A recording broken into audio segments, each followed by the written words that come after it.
बहुत महत्वपूर्ण हाथ जोड़कर विनती करना चाहूंगा, restore indexation on long term capital gain.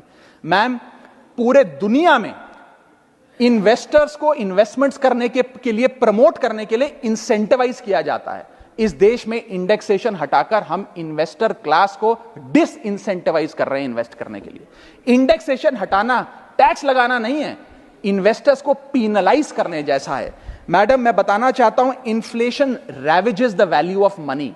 पैसे को खा जाता है इन्फ्लेशन, इसीलिए हम कॉस्ट ऑफ एक्विजिशन को इंडेक्स कर कैपिटल गेन टैक्स की कैलकुलेशन करते हैं। और जो लोग खुश हैं आज कि कैपिटल गेन टैक्स को 20% से घटाकर 12.5 कर दिया है, उनके लिए मैं एक उदाहरण लाया हूं। इस उदाहरण के माध्यम से हम समझ जाएंगे कि कैसे इंडेक्सेशन हटाना इस देश के इन्वेस्टर को एक बहुत बड़ी उसकी जेब पे डाका डालने जैसा है। मैडम, फर्ज करिए कि 2001 में आपने 1 करोड़ रुपए का एक मकान खरीदा। वो मकान की दर 6% के हिसाब से बढ़ती गई उसकी वैल्यू, और आज वो मकान जो 1 करोड़ का आपने 2001 में खरीदा था, वो आज 4 करोड़ 17 लाख रुपए का हो गया। अब 2 सिनेरियो हैं, एक इंडेक्सेशन का सिनेरियो जिसमें आप बेचें उस पर टैक्स लगे, और एक नया सिनेरियो जिसमें आप उसे बेचेंगे तो नई रेट के अकॉर्डिंग उस पर टैक्स लगेगा। मैं पहले पुराने सिस्टम के हिसाब से, इंडेक्सेशन वाले सिस्टम के हिसाब से उस पर कितना टैक्स लगेगा वो आपको बताना चाहता हूं।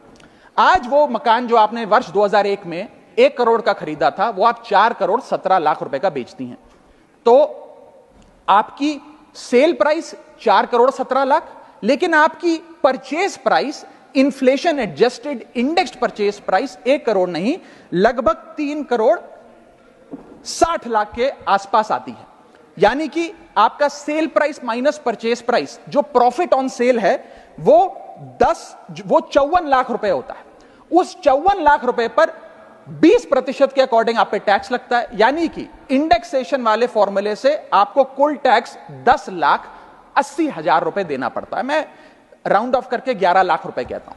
लेकिन जो नई व्यवस्था है जिसमें इंडेक्सेशन आपसे छीन लिया गया है, उसमें sale price 4 crore 17 lakh, cost price 1 crore, मुनाफा 3 करोड़ 17 लाख, उस पर 12.5% टैक्स, यानी कि टैक्स कुल मिलाकर आपका बनता है 39,62,000। यानी कि नई व्यवस्था में वही 1 करोड़ का मकान अगर आप बेचेंगे आज 4 करोड़ 17 लाख का, तो आपको लगभग 40 लाख रुपए टैक्स देना पड़ेगा, और पुरानी व्यवस्था में आपको मात्र 11 लाख रुपए टैक्स देना पड़ेगा। यानी कि 40 माइनस 11 लगभग 29 लाख रुपए का एडिशनल टैक्स आपको देना पड़ेगा मात्र 1 करोड़ रुपए के प्लॉट की सेल पर। यह है इंडेक्सेशन का खेल। इसीलिए indexation long term capital investments के लिए अति आवश्यक है। मैं सरकार से अनुरोध करूंगा कि उसे ना हटाएं, और आज मैं इस सदन में भविष्यवाणी करता हूं, अगर आपने इंडेक्सेशन वापस लागू नहीं किया तो 3 चीजें होने जा रही हैं इस देश में।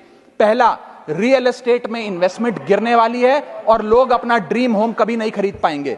दूसरा, अंडर वैल्यूएशन होगी प्रॉपर्टी डील्स की, सब लोग सर्कल रेट पे प्रॉपर्टी खरीदेंगे बेचेंगे, कोई असल कीमत नहीं बताएगा। और थर्ड थिंग जो इस देश में होने जा रही है, रियल एस्टेट सेक्टर में भारी तादाद में ब्लैक मनी आने जा रहा है अगर आपने ये इंडेक्सेशन का फैसला वापस नहीं लिया।